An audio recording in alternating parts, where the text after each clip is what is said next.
mga nakikibalita po kasi sa akin, yung mga naghahanap po ng legit source, legit na balita, kung sasabihin ko po sa kanila na alam nyo na po yun, di naman po pwede, di ba?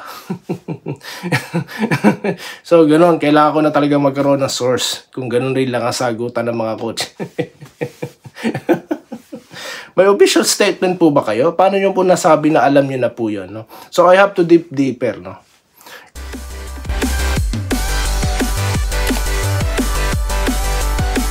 Ayan, so welcome back po na dito sa Dayon Ricardo ITV Sports. Pag-usapan po natin ng debut ni Jordan Heading. At ito pong debut din sana ng Terafima na inaabangan natin. Kala natin maglalaro yung dalawang acquisition nila. Then of course Stan Hardinger. At shoutout. At yun lang po. Okay? Mabilisan lang po ito. Okay. So, subscribe na po kayo guys, no? Kung nagugustuhan nyo po yung ating mga sinasabi dito, no? Ating mga content. Okay. So, yun na nga po. Di ko po inaasahan na ganyan na mangyayari, no? Na hindi maglalaro yung mga acquisitions and at the same time, si Stan Hardinger. So, nagresulta po sa pagkatalo nila. So, 29-point lead. Umabot pa ng 30 yan. So, well, alam nyo yung mga tambaks, kahit naman yung, di ba, yung malalaking team, natatambakan. Pero ito po talaga, kung mapapanood nyo, napaka-pangit po talaga. Alam mo yun, parang ikaw naghanda, sila hindi. Parang ganun po yung nangyari. So, ngayon, yung in-interview po, itong coach nila, yung bagong coach ng Terafirma, kung mapapansin nyo, tawag dito, the way he answer. Kasi alam nyo ako, lagi ako sa source nagbabatay, alam nyo naman, di ba? Sa straight form, sino po talaga pinag-uusapan. So, yung tinanong siya about si Stan, ang sagot niya, alam nyo na yun. Ayun, so, kaya, ni-research ko ng konti. Ito, nabasa ko sa spin. Parang mai-report nila, correct me if I'm wrong, na hindi na pala ito nagpa-practice sa Terafima. So, totoo kaya yun. So, dapat bigyan nila ito ng linaw. Kasi nga, napakapangit po ng team na ito kung ganyan na nangyayari. Tapos, tinanong about Manuel, may sakit daw siya. So, alam mo yun, the way the coach answering, parang laro lang sa barangay no. Sorry I'm really sorry, pero that's how I describe yung interview kanina, 'di ba? Tapos yung import nila, although he's a NBA draftee, pero parang parang siguro konti lang ang bayad dito, no. Siguro lang, nag-speculate lang ako kasi dami nilang hinahanap. Siguro sabi ng import, magkano lang naman binibigay. Sorry kasi po yung kalaban niya na NBA player talaga, no, legit NBA player na si Diallo, biruin nyo naman talaga pong nagtrabaho, no, 25 points, 18 rebounds. Yan ang talagang motivated. Pero limited skills lang po talaga yung import ng netong Terafirma. So talaga pong napaka yung team na ito, napaka big disappointment po ito, no? At dapat nila ninawin dyan. Tapos although si Terence Romeo hindi naglaro, may injury pa daw. So dapat po mga official statements coming from the coach na nilalabas, di po ba? Yun talagang malaman kasi po parang wala na pong respeto sa totoo lang maglalaro ka ng ganyan. So ngayon, sino ang lumabas na top scorer nila? Katapusan. Si Katapusan, yung rookie. Baka maging katapusan na rin po ito ng Terafirma, no? Kaya yan po yung ating topic dyan.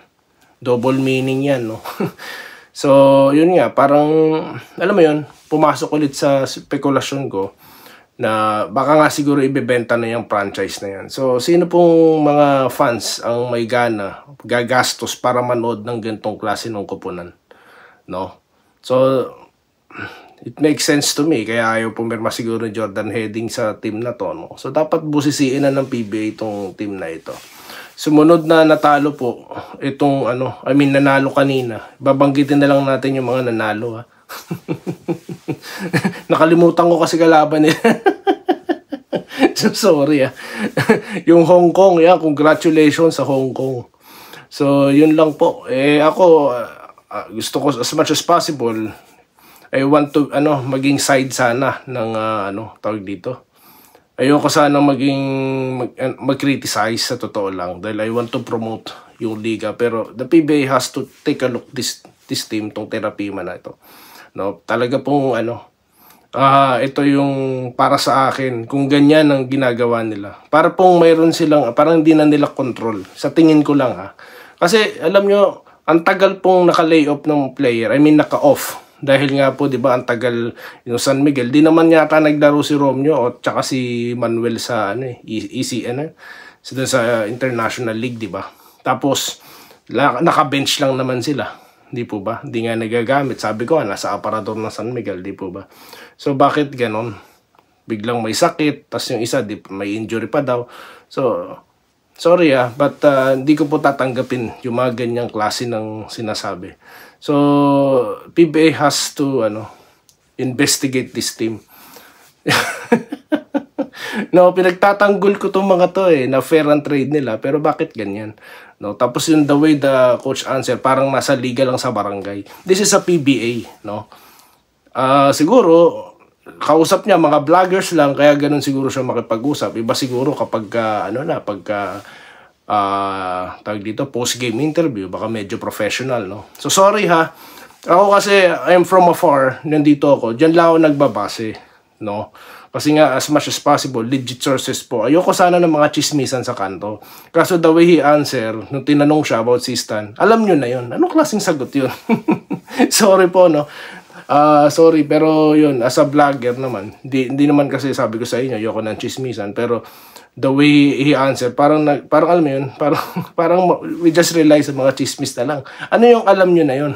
Di po ba? Kasi ako di ko alam yun So yun na I have to dig deeper, no, about Stan Hardinger dahil nga naiulat or naisulat na hindi na pala ito nagpa-practice. Okay? So yun lamang po, paulit-ulit tayo. Shoutout na po tayo. Mabilisan lang po itong shoutout, no? Dito po kay magandang i-shoutout. Dito po sa bago nating content. Kay Gerald Milio, no? Bago ulit ito. Kay Bambino De Leon, idol, gandang gabi sa inyo. Basta't sa inyo lang po ako. Yun na nga po, may mga nakikibalita po kasi sa akin, yung mga naghahanap po ng legit source, legit na balita. Kung sasabihin ko po sa kanila na alam nyo na po yun, di naman po pwede, di ba? So, ganun. Kailangan ko na talaga magkaroon ng source. Kung ganun rin lang ang sagutan ng mga coach. May official statement po ba kayo? Paano nyo po nasabi na alam nyo na po yun, no? So, I have to dig deeper, no? Cubs, di ba, number 1 jersey ni Valdavid? Bakit ginamit? Yan po ang ilang sa mga tanong. Siguro po, hindi yan na-retire. Kaya po, nagagamit. Kasi may mga players din po na, napag-usapan na po yan. Siguro, let's talk about that later on, no? It is special topic po natin yan. Pa-shoutout idol sa next content mo, always watching sa YouTube. Salamat po kay Carlos Sani Dacles, no? Kay Leon Espadilla, no? Pa-shoutout Dol from Negros Occidental. Salamat po. Punta si Troy sa Ginebra. Minerva Jaba, no? Ang ganda ng lineup ng Ginebra, Gene Kings, good luck, Troy, NSD. Yun nga po, sa ganda po ng lineup ng NSD. Ito naman po mga team like Terafima, napakapangit po talaga. Kasi hindi naman pala maglalaro yung acquisition nila. So they have to come up with formal answers, no. Kahit vlogger lang ang kausap nila. So yun lang po ang dinedemand ko sa ganitong klase ng kupunan. At kung ganyan din po ang gagawin nyo, ibenta nyo na lang yung team nyo, no. No? Dahil ayoko na po magsalita muna kung ano-ano. So magbabalik po tayo sa mga susunod na video content dito lamang po sa Denrica Doy TV Sports. Muli, maraming salamat po sa inyong panonood. Salamat po sa panonood. Subscribe na para sa mga susunod na basketball at boxing videos.